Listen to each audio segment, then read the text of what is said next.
बड़े तरीके हैं प्रजातंत्र में वो अपनी बात रखने के, परंतु टोल बंद करना, हाईवे बंद करना, 3 घंटे का सफ़र 8-8 घंटे में लोग तय करें, ये लोगों को परेशानी होती है और इन लोगों को ये अच्छी बात नहीं है। इस तरह के प्रदर्शन नहीं करने चाहिए। और हरियाणा का किसान आज खुश है, परंतु ये जो लोग हैं, मुझे लगता है इनमें से अधिकतर लोग किसान भी नहीं है, वो किसी और उद्देश्य से इस मुहिम में शामिल हुए। कोई सरकार नहीं मांगती तो आप चुनाव में जाएं। अगर आप जनता आपके साथ है तो चुनाव चुन के आप लोकसभा या विधानसभा में अपनी मांग रखें, आप खुद जाएं और अपनी आवाज बन के जाएं।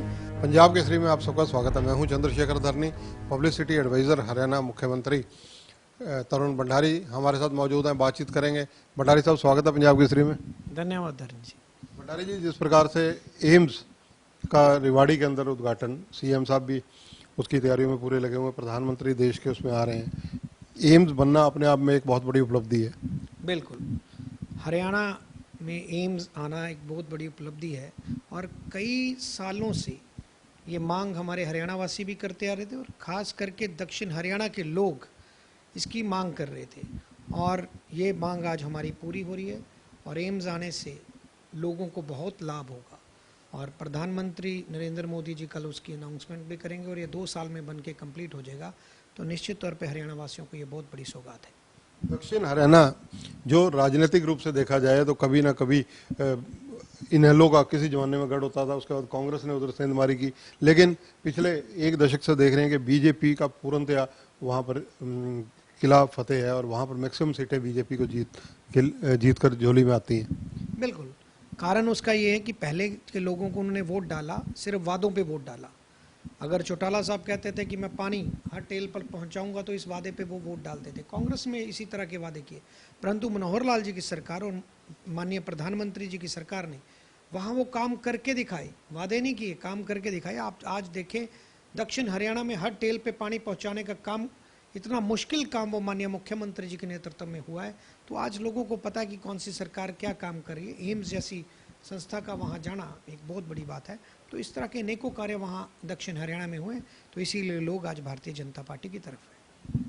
हरियाणा के राजनीतिक परिप्रेक्ष्य की बात करें, लोकसभा के चुनाव में प्रधानमंत्री का इस अवसर पर आना और बड़ा आयोजन होना अपने आप में राजनीतिक रूप से भी देखा जा सकता है। बिल्कुल, जब 2014 का लोकसभा चुनाव का शुरुआत करी थी, प्रचार की शुरुआत प्रधानमंत्री नरेंद्र मोदी जी ने हरियाणा, दक्षिण हरियाणा से ही करी थी, तो अब भी मुझे लगता है कि ये 2024 का आगाज़ है और लोकसभा चुनाव जल्दी आने वाले हैं, तो आज इसी उसको ध्यान में रखते हुए दक्षिण हरियाणा से फिर उस लोकसभा का आगाज़ हो रहा है और प्रधानमंत्री कल आ रहे हैं, ये बहुत बड़ी बात है। दुबई में जिस प्रकार से भगवान का मंदिर की स्थापना, वहाँ पर देश के प्रधानमंत्री नरेंद्र मोदी की मौजूदगी, इससे पहले राम मंदिर, किस तरह से देखेंगे सब घटनाक्रम को?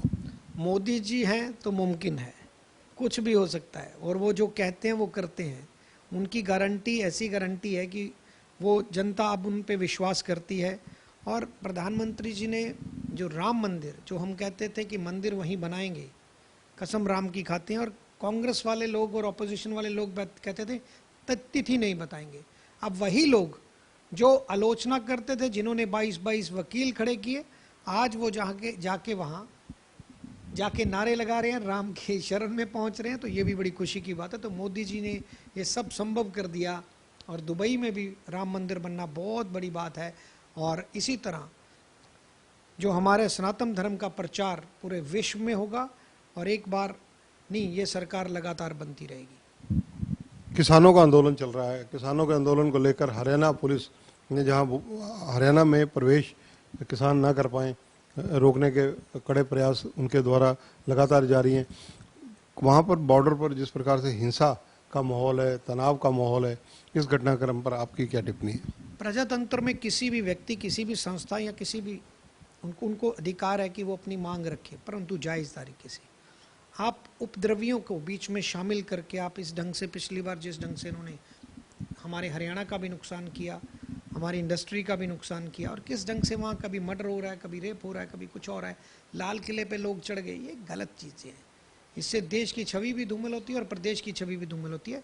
अगर आपकी कोई मांगे हैं तो आप मांगे। प्रजातंत्र में अगर आपकी मांग नहीं भी मानी जाती, मान लो कोई सरकार नहीं मांगती, तो आप चुनाव में जाएं। अगर आप जनता आपके साथ है तो चुनाव चुन के आप लोकसभा या विधानसभा में अपनी मांग रखें। आप खुद जाएं और अपनी आवाज़ बन के जाएं।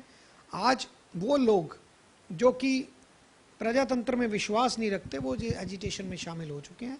और मेरा किसान भाइयों से भी निवेदन है, ज़्यादातर हरियाणा के लोग तो खुश हैं, किसान हमारे खुश हैं, प्रधानमंत्री मोदी जी के द्वारा उनको जो सुविधाएं दी जा रही हैं, माननीय मनोहर लाल खट्टर जी द्वारा जो उन्हें सुविधाएं दी जा रही हैं, 14 फसलों पे हम MSP दे रहे हैं और हरियाणा का किसान आज खुश है।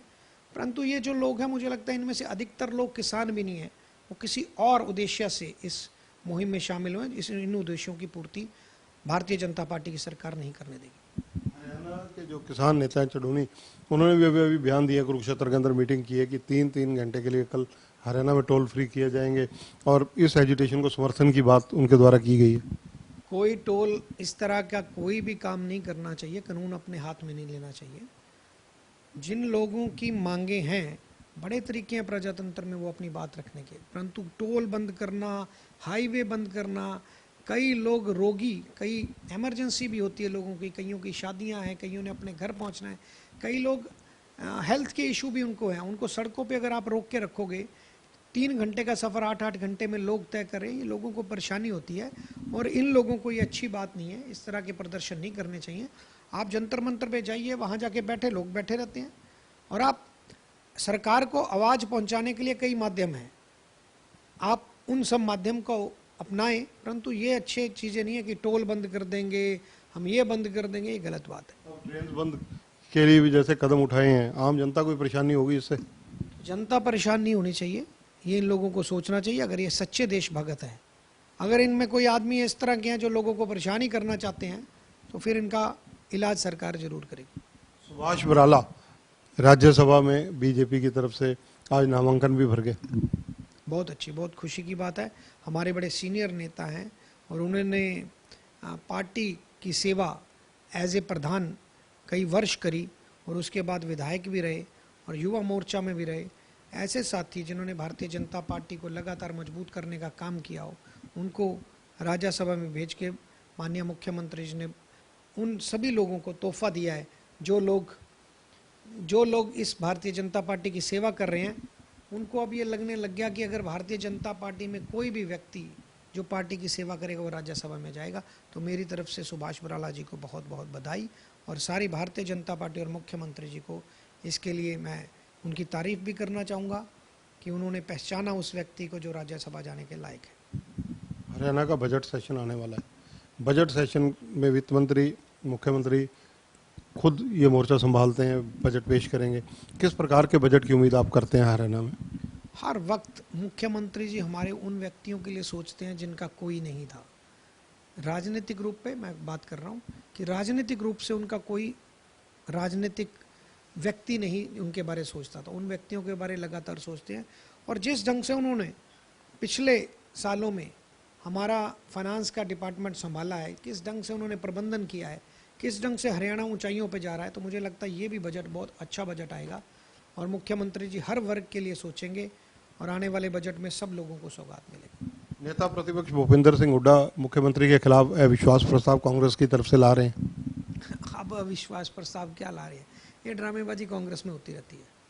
अब समय 6-8 महीने हमारे चुनाव में रह गया और लोकसभा का चुनाव अब जल्दी है, उसमें जाएं। अविश्वास प्रस्ताव तो जनता उनके खिलाफ लेके आई है, वो एक भी सीट के जीत के दिखाएं। जिस ढंग से उनको ये लग रहा है कि रोहतक का चुनाव भी हम इमोशनल कार्ड से जीतने चाह रहे हैं, वो जिस ढंग से गीता बुक्कल जी रो रो के लोगों से वोट मांग रही हैं और उसी ढंग से भूपेंद्र हुड्डा जी भी रो रो के वोट मांग रहे हैं, तो इससे लग रहा है कि इनका सुपड़ा साफ है। ये हमारे खिलाफ क्या अविश्वास प्रस्ताव लाएंगे?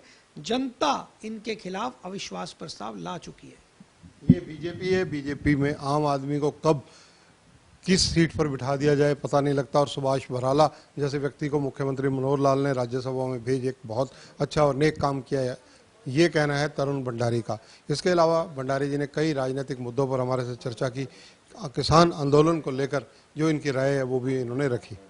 कैमरामैन संजय सिंह के साथ चंद्रशेखर धरनी, पंजाब केसरी टीवी, चंडीगढ़। हमसे जुड़े रहने के लिए हमारे YouTube चैनल को सब्सक्राइब करें और नई वीडियो की नोटिफिकेशन के लिए बेल आइकॉन को दबाएं। अगर आप ये वीडियो Facebook पर देख रहे हैं तो लाइक जरूर करें और ज्यादा से ज्यादा शेयर करें। धन्यवाद।